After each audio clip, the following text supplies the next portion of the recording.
If there's one thing we all want is to be happy. And as a self-employed professional, I bet one of the biggest reasons you went solo is to have more freedom and flexibility. And of course, to be happier. But here's the thing, when you talk with freelancers, you quickly realize that overall, freelancers aren't necessarily that much happier than traditional workers. Yeah, many of them are fulfilled. They're less stressed. They're happy that they don't have to deal with office politics or a manic boss. But the difference is not 9 day. It's not a sharp contrast. And I'm certainly not an exception. I remember my first year as a full-time freelancer. It was amazing. I was just so happy to be on my own. Everything was great. Every project was awesome. And I would say that about 18 months into it, as a full-timer, that excitement started to fade a bit, and some things were becoming a bit of a drag. And I had lost some of that perspective. Launching my coaching business was the same way. It was just pure awesomeness at first. And then you just kind of get caught up in the daily routine. Now, don't get me wrong. I love what I do. But a couple of years ago, I also felt that there was something missing. And it was around this time that I heard a money management guy in a podcast suggest that everyone should save a certain percentage of their income for fun stuff, like material splurges and cool experiences, things that you normally wouldn't spend money on because you feel too guilty to do that. And you know what? I'd never tried this, at least not consistently, but I really liked his core idea. And for me, the reason I liked it is spending money on a splurge often led to guilt. I'm sure you might feel the same way in many cases. It just felt kind of like an expense, like something I shouldn't do. Like that money should go into my kid's college account instead of, in this really nice wine or a really nice dinner or something like that. And I just many times couldn't justify it. And I saw how budgeting for that stuff would make it more doable and more fun because it was more of a budgeted expense. But, as I began to try this approach, I felt there was something missing. I was spending money on stuff, on physical things.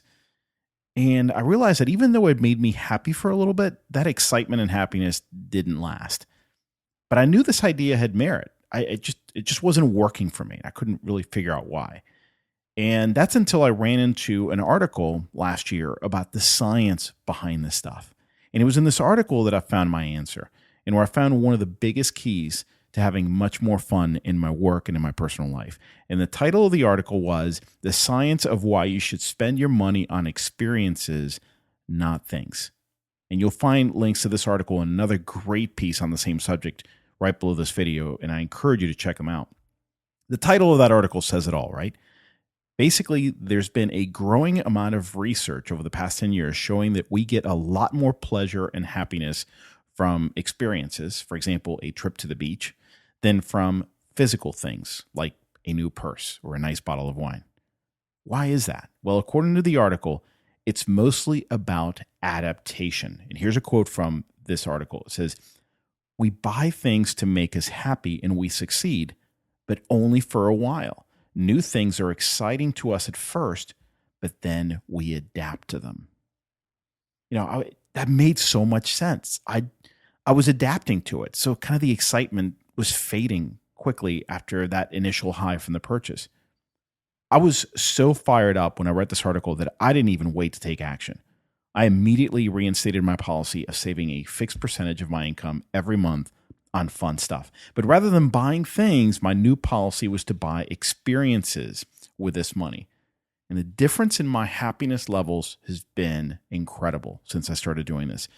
I took my son to St. John in the U.S. Virgin Islands. We camped in the national forest just 20 steps away from the water. I mean, it was just amazing. My dad used to take us here when we were kids. These are some of my best memories of my childhood, is our time camping in St. John. And I wanted to do the same for my oldest son.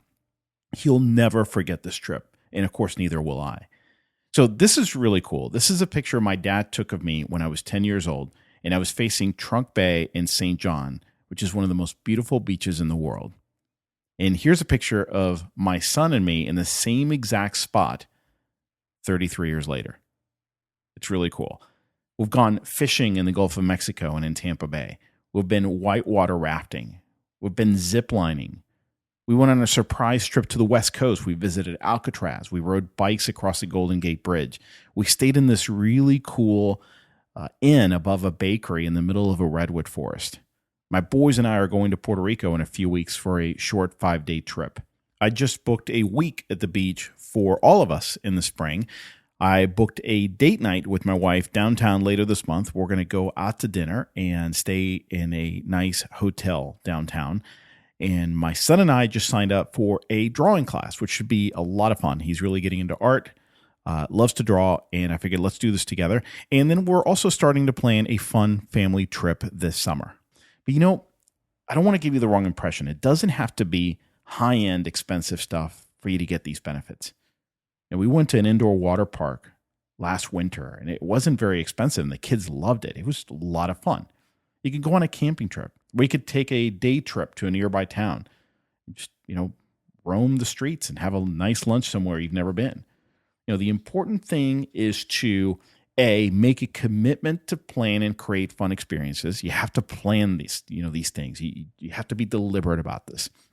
And B, commit to saving a certain percentage of your income for these experiences. The percentage doesn't really matter as long as it's something that's fixed and you commit to.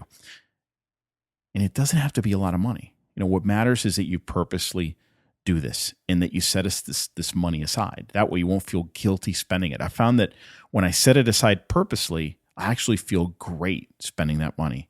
And you know what? I discovered that once I made a commitment to saving that money, I started seeing opportunities for spending less on physical things. I became much more aware of these savings opportunities. So I started spending less on things and just shifted that money to experiences. So my advice today is to make a commitment to doing this. Commit to planning and creating these experiences for yourself and for your family, and see what a big difference this makes in your levels of happiness. So what do you think? I'd love to hear your thoughts on this idea. I'd love to know if you've tried this. And if you have, I'd love to get your thoughts and your feedback in the comments area below. Thanks for watching, and have a great day.